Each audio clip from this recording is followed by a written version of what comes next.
comiendo salsa fetén. Y esa carne que es una gloria bendita, esa carne tan rica, carne en el asado. Ven conmigo, no me seas papa frita, tiene cosa más bonita que el amor devorador. Que estoy temblando como un flan.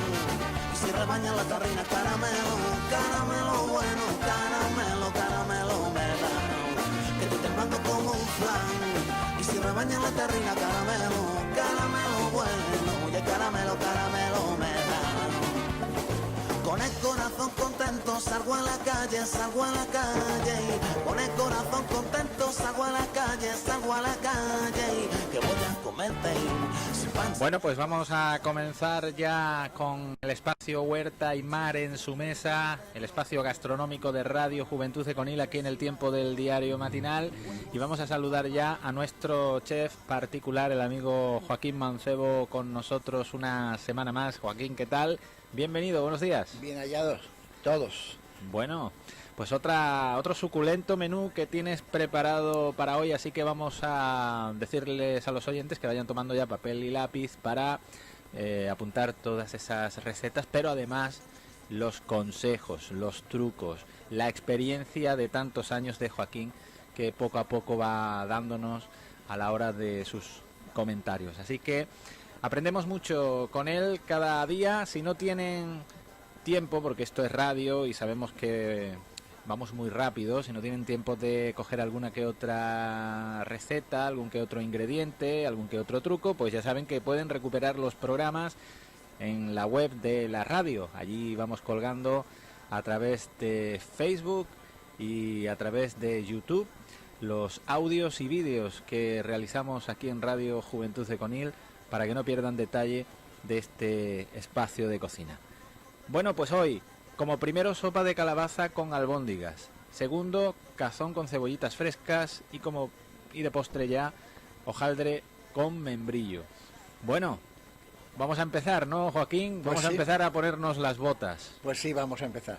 Es un menú sencillito, fácil de hacer y creo que rápido.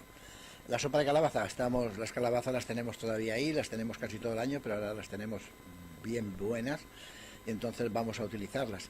Para hacer la sopa de calabaza vamos a necesitar patata, calabaza, guisantes, cebolla, ajo, aceite de oliva y unas albóndigas que las haremos chiquititas, podemos llamarle unas albondiguillas, que haremos con el 50% de carne de pollo picada y el 50% de salchicha fresca, también que le quitaremos la piel y la agregaremos con la carne del pollo. A ello le agregaremos huevo, miga de pan, poquito de laurel picado, muy picadito, y perejil picado. Pues con eso amasamos bien y hacemos las albondiguillas pequeñas, como diría yo, como una azofaifa. Ahora que estamos en el tiempo de ellas, ¿no? Como una azofaifa es su tamaño. Muy pequeñas, ¿no? Claro. Se trata de que sea una cosa que podamos tomar con cuchara. Es una sopa, evidentemente si la albóndiga es muy grande, pues va a ser un poco desagradable de tomar entera. Entonces, lo que hacemos con las verduras es cortarlas todas en juliana, excepto la calabaza, que la vamos a rallar.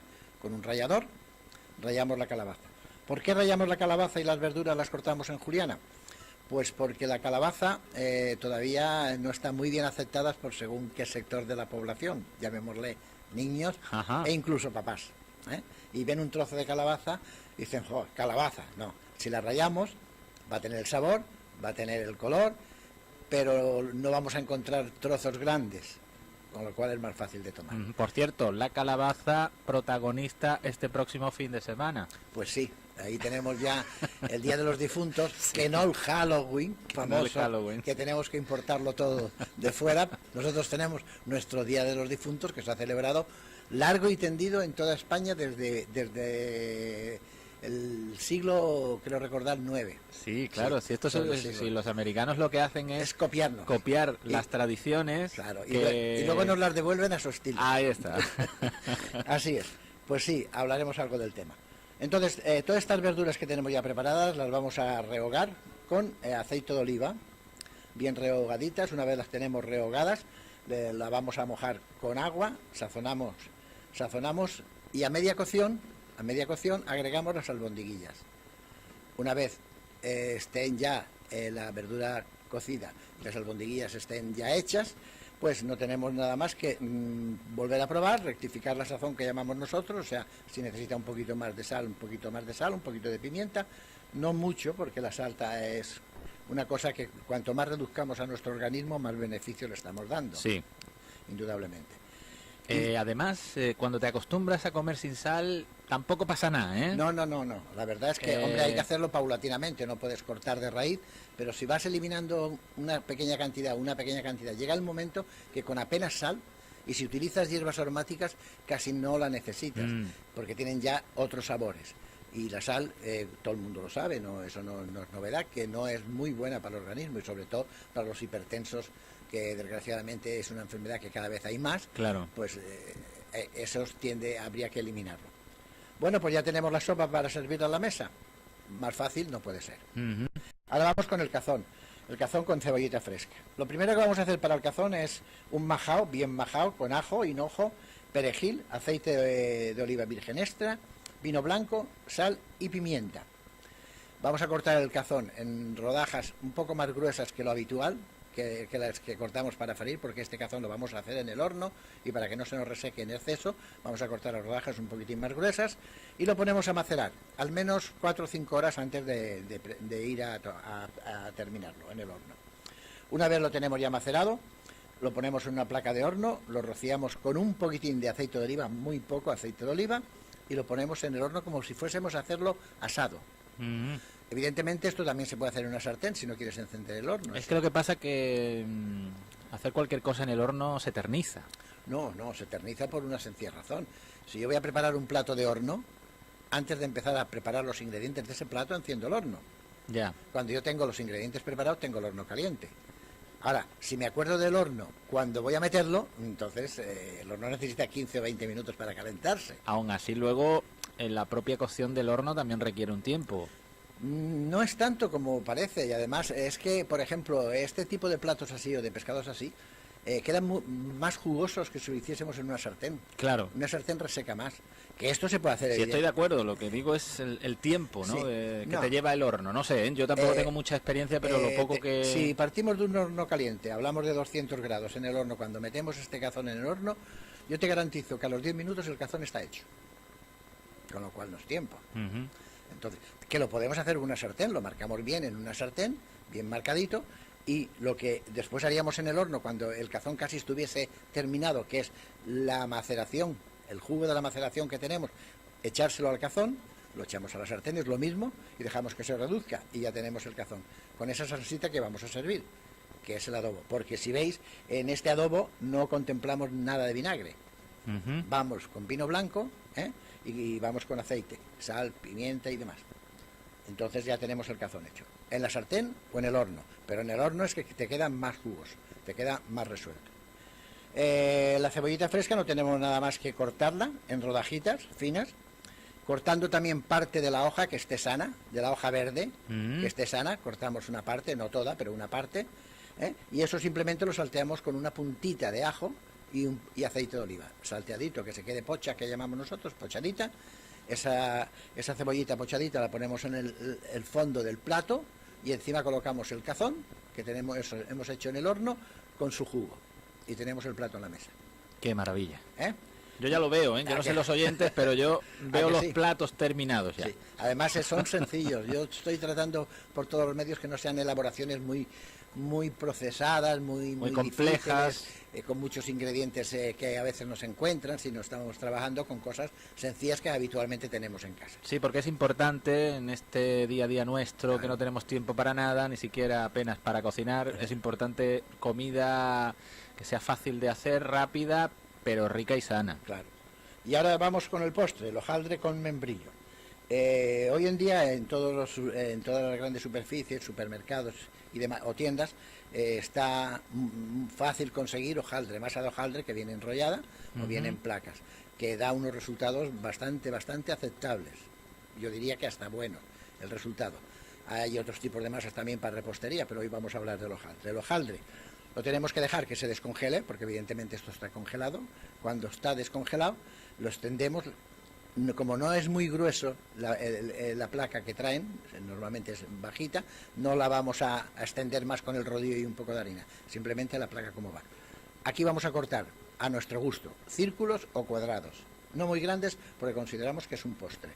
O sea, círculos yo diría que un diámetro de 10 centímetros. ¿Con un molde o...? No, A ojo. a ojo, tampoco. Hombre, si vamos a hacer círculos tenemos que buscarnos, si no tenemos un molde, pues no sé, una taza nos sirve para cortar mismo, o sea que no tenemos ningún problema. Este hojaldre, y ya una vez que lo tenemos cortado, lo pinchamos con un tenedor para evitar que nos desarrolle en exceso en el horno y nos desvirtúe la presentación de la pieza. Pinchamos bien pinchadita. Y pintamos de huevo batido, todo el fondo bien pintado con una brochita, y si no con un papelito, con cualquier cosa. Una brochita debe haber siempre en una cocina porque es muy interesante y se utiliza mucho. Pintamos con huevo batido. Ahora vamos a hacer una mezcla con carne de membrillo, con queso fresco y con unas pasas que habremos tenido en remojo con algún licor, que puede ser un anís, puede ser un ron, si es solo para mayores. Si hay niños, yo aconsejaría, si queremos echarle algún licor que sea sin azúcar, de los muchos que hay, manzana, moras. Sin alcohol, quieres decir. Sin alcohol. Si hay niños, yo aconsejaría que utilizarse en eso. Si no, pues utilizamos cualquier licor. Un Málaga Virgen, un Moscatel. El anís da un toque a los postres fantástico. Y el Málaga Virgen. O el Moscatel de Chiclana. El Moscatel también, que, claro. que es increíble, el Moscatel que hay en Chiclana es increíble.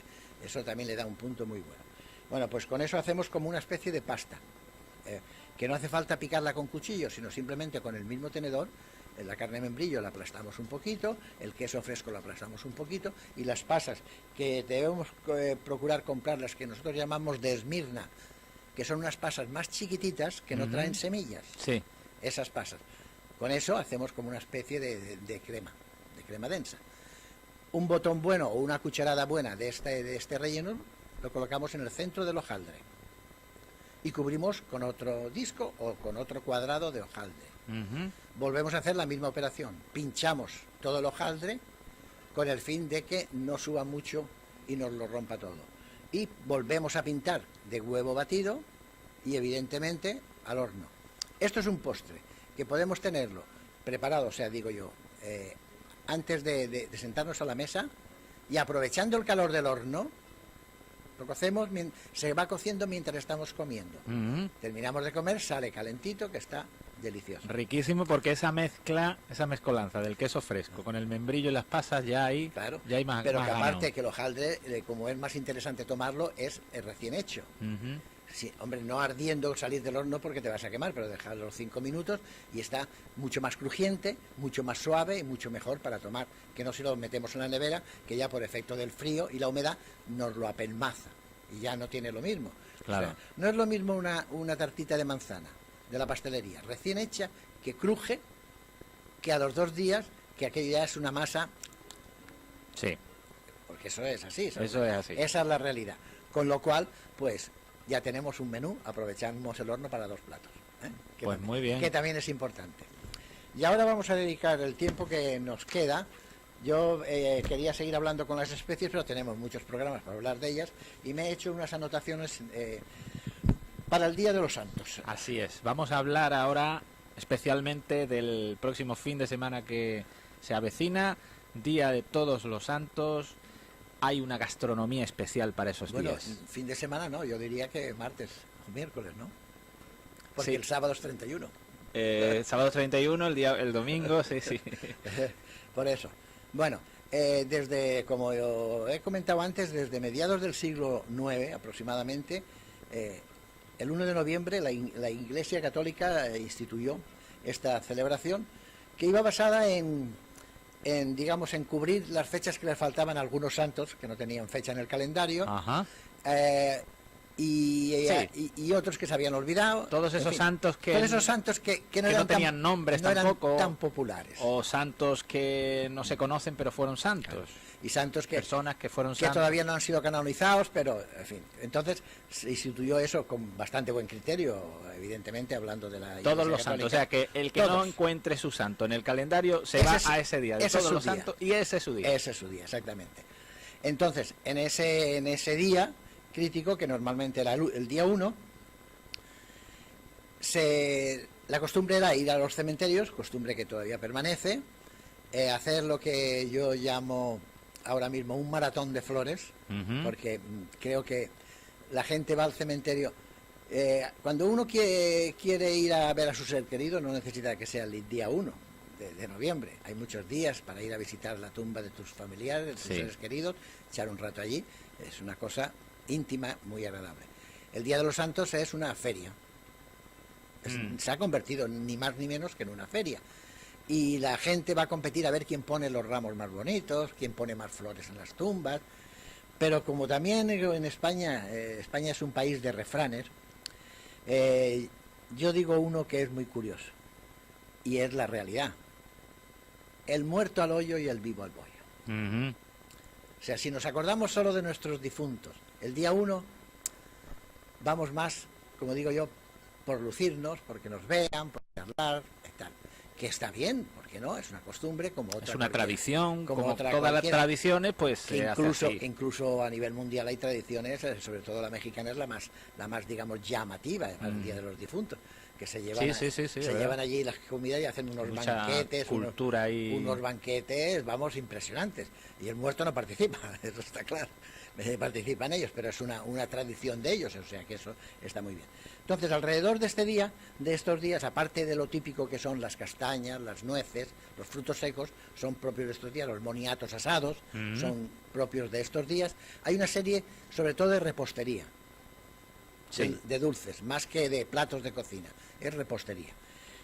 Según las zonas, porque, por ejemplo, en Castilla, y esto nació a partir del 40, creo que he leído por algún apunte de los que tengo, lo que nosotros le llamamos polea, que es ni más ni menos que una especie de gachas, que también en otras zonas se llaman gachas, o natillas duras, ellos, después de la guerra, en la posguerra, pues en Castilla, como había mucha miseria y mucha hambre, pues se inventaron unas muy parecidas, que eran las puchas.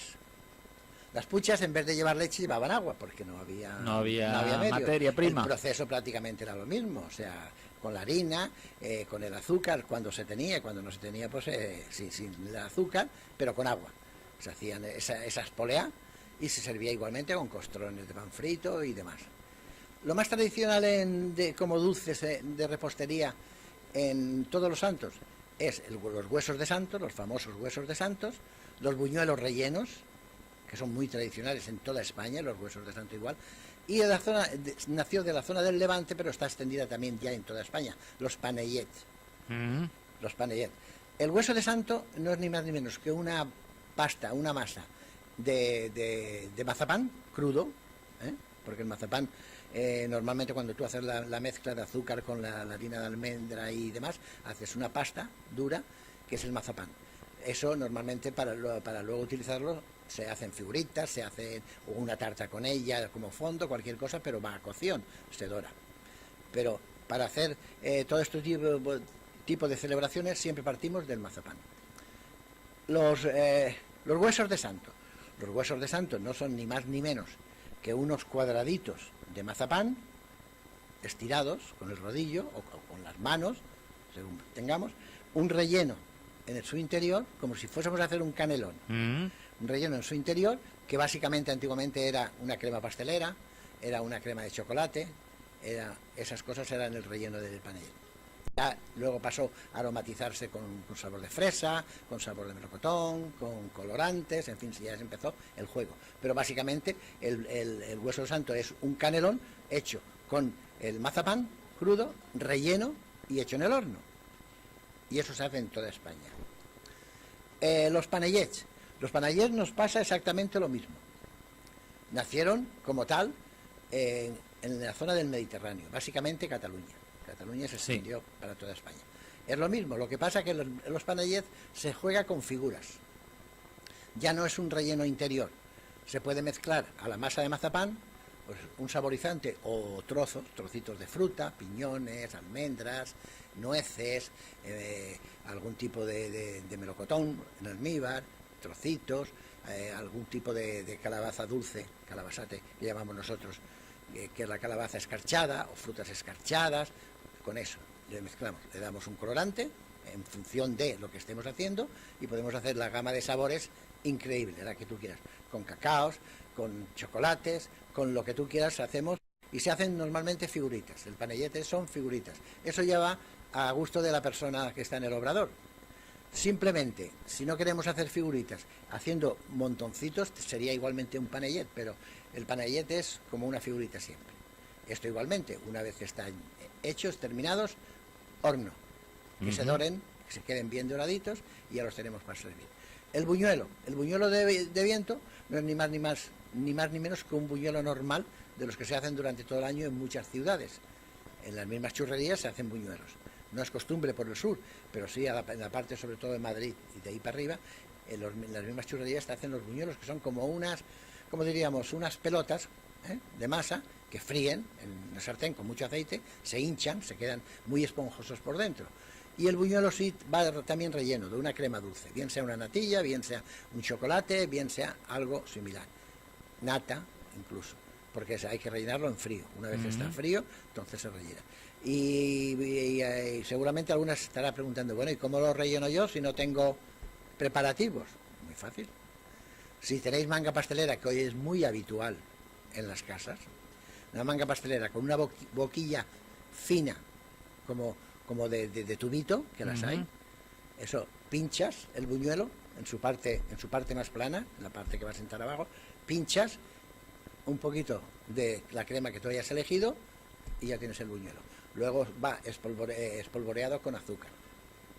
Normalmente los que vienen que parece que están el azúcar está caramelizado, no está glaseado, está adherido al buñuelo, es porque se le hace un pintado ligero, que nosotros lo hacemos con spray, de un almíbar muy fino, no muy denso, muy fino, y una vez se le ha hecho el espolvoreado de este jarabe, pues se pasa por azúcar y ya el azúcar se queda adherida, no se cae.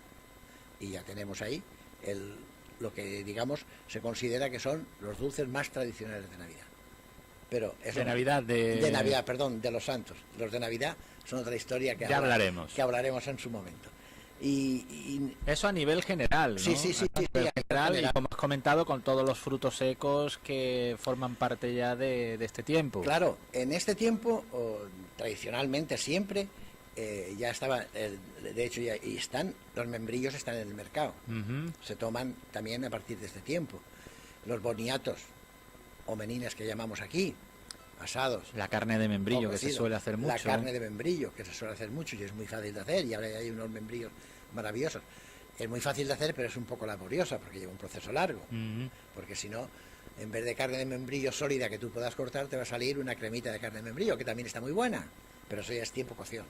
O sea, porque el membrillo es lo más simple de hacer del mundo. Es membrillos que tú cueces previamente, quitándole todas las durezas. Los picas, a ser posible, en una máquina de picar. Pesas, hoy en día los robots hacen esa misión de picarlo. Pesas la pulpa que has conseguido después de la cocción. Igual cantidad de azúcar en un recipiente y al fuego, hasta que se caramelice. O sea, que la poca humedad que pueda tener la va perdiendo, se va dorando, llegas y lo dejas a quemarse. El inconveniente es que no te puedes separar del recipiente. Claro. Porque al contener mucho azúcar tiende a quemarse con mucha facilidad. Una vez lo tienes ya bien caramelizado, pues a un molde, enfriar y ya tenemos la carne de membrillo. El único inconveniente es eso, que hay que estar muy pendiente de él en el fuego y cubrirte los brazos bien cubiertos. Si no tienes los manguitos que había antiguamente, los manguitos que había, ponte un paño, ponte papel de aluminio. Para que no te salpique, ¿no? Sí, porque las salpicaduras duelen mucho, Sí. Además se pegan con mucha facilidad y entonces eso hay que prevenirlo. Y no sé si nos da tiempo de hablar algo de las especies. Venga, vamos, tenemos todavía 5 minutos. Vale, pues entonces vamos a darle, porque las especies las llevamos ya en marcha, entonces ahora yo voy a hablar un poco de los condimentos. Condimentos. Sí, especies y condimentos, sí. Aquí están. En cocina, o sea, nosotros decimos que hay unos 15 especies y condimentos que son básicos dentro de la cocina, como son el anís, la canela, el chile o pimienta de cayena, el cilantro, coriandro, tanto en granos como en hoja, el clavo de especie y de olor, cominos, las alcalabeas, la cúrcuma, el curry, el hinojo, el eneldo, el jengibre, el laurel, la nuez moscada, el pimentón o páprica y las pimientas. Y la vainilla, evidentemente la vainilla. Una curiosidad, la vainilla, o sea, la pimienta procede de un árbol, el pimentero. Pero en el mercado encontramos verde, blanca, negra y rosa. ¿No? Bueno, yo ya la rosa ya ni la conozco. Bueno, la rosa es que es más bien decorativa. Además, la rosa no procede del árbol, es de un arbusto.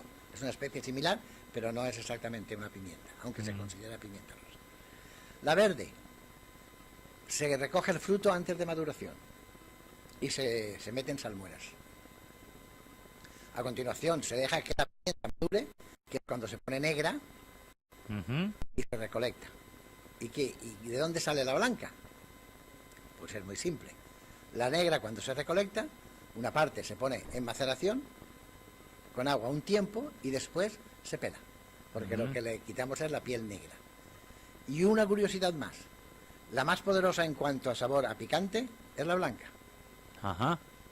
Que por lógica sería la negra, que es la que está bien madura y demás. No, pues es la blanca, es la más fuerte. ¿Por qué? Porque la cáscara es lo que menos pica, lo que pica es el fruto interior. Y en la blanca es todo fruto. Claro. No hay la salida. Y la verde es la más suave. Es untosa, se utiliza, sobre todo la verde se utiliza para preparaciones que hagamos siempre en base a una nata o algo similar, que también se puede hacer sin nata. Pero básicamente en cocina se trabaja sobre una nata.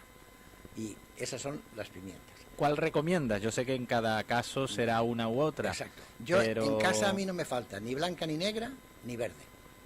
La rosa sí, porque la rosa se utiliza mayormente como decoración, con lo cual en casa pues tampoco tiene mucho sentido para mí. Pero la blanca, la negra y la verde están siempre en casa. La verde es muy fácil de conservar porque normalmente viene o en unas latitas o en unos tarritos con un poco de salmuera, y eso la tienes en el frigorífico. Y hombre, eso yo no puedo decir que no caducará algún día, puede caducar, pero yo te puedo asegurar que tú la puedes tener en el tarrito siempre que no le falte el líquido, en la nevera, bien cerrada, 1 mes, 2 meses, 6 meses, 1 año, no tienes ningún problema. Y si viene en latitas, mientras no abras la latita, está conservada perfectamente. Luego hay que meterla en un tarrito con esa misma salmuera y meterla en la nevera. Y ya está. La blanca y la negra, tanto en grano como en molida. En molida. Que la molida es por comodidad, porque teniendo en grano y teniendo un molinillo de pimientas, o en este caso 2, uno para la blanca y otro para la negra, haces la molienda en el momento que la vas a utilizar, con lo cual tienes más sabor, más fresco el sabor y con menos cantidad de producto. Porque la que viene molida ya en los tarritos, pues esa... Ya viene tratada, ¿no? De no, alguna manera. Es que ya viene ya con un tiempo, y además también se le agrega algo de antiapelmazante para que no se haga un taco y no te salga. Claro. Entonces ya es otra historia. Yo las pimientas en la cocina siempre aconsejo el molinillo, que ahora se ha puesto muy de moda también, aunque antiguamente también se tenía el molinillo para la sal. Moler la sal gruesa en un molinillo en el momento de utilizarla. Esas son las cosas curiosas de la cocina. Sí, si es que la cocina, como está tomando el auge que está tomando, ya... Ahora van apareciendo las cosas. Se ponen de moda ciertas cosas. Claro, pero ahora se ponen de moda a nivel, digamos, popular. Porque a nivel profesional siempre todas estas cosas siempre han estado, o sea que eso es así, pero ahora a nivel popular pues está, y además es bueno que la gente se implique, le guste la cocina, y como yo digo, hagan reuniones. Antiguamente se hacían guateques solamente para beber y bailar, hoy los guateques los hacen los chavales en la calle, que me da una pena enorme, pero... Sí, pero está bien cambiar ese hábito, dejar el alcohol y la bebida por la comida, ¿no? Claro, hacer reuniones en casas de amigos, en vez de para beber, para guisar, preparar una cena, o una merienda, o un desayuno, o un almuerzo, y luego degustarlo. Claro. ¿Hay algo más bonito? Todos colaboran y luego todos disfrutan. Eso yo creo que es perfecto. Joaquín, muchísimas gracias por acompañarnos. Gracias a vosotros. Que estoy temblando como un flan, y si rebaña la tarrina caramelo, caramelo bueno, caramelo, caramelo me da. flan. Y si rebañan la terrina, caramelo, caramelo.